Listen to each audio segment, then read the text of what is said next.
याद्या बाहेर आल्या आहेत, त्या प्रसिद्ध झाल्या आहेत।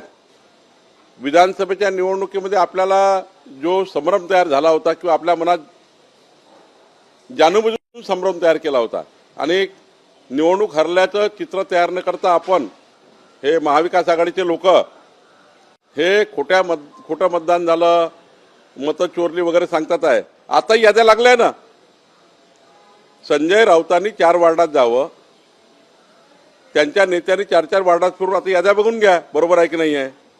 म्हणजे निवडणूक आयोगापेक्षा याद्या बघा ना, त्यांना तो अधिकार जाऊ द्या, पण निवडणुकीच्या याद्या लागल्या आहेत त्याच्यावर ऑब्जेक्शन घेण्याची वेळ आहे। विधानसभेला वेळ होती ऑब्जेक्शन घेण्याची। तुमचे बूथ लेवल एजंट काय करतात? तुम्ही बूथ लेवल एजंट गठीत केले आहे ना, प्रत्येक पॉलिटिकल पार्टीचा एक बूथ लेवलचा एजंट प्रत्येक बूथवर आहे, मतदार यादीवर आहे। तुम्ही आदेश काढा सर्व महाविकास आघाडी म्हणून की आमचे तिथे बूथ एजंट आहे, त्यांनी मतदार यादी चेक करा। आताही त्या ठिकाणी वेळ गेला नाही आहे, आताही मतदार यादी चेक करता येतात। मतदार यादी चेक करायचे नाही आहे, मतदार यादीवर लक्ष द्यायचं नाही, मतदार यादी चुकल्या म्हणून सांगायचं, हारले तर मग मत चोरी झाली। हा खोटारडेपणा काही चालणार नाही आहे।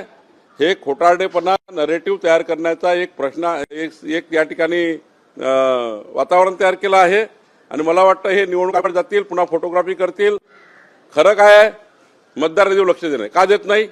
यादी आली आहे बाहेर, जाऊन पहा संजय राऊतांनी 4 बूथवर, त्या कार्यकर्त्यांनी जाऊन पहा मतदार यादीला।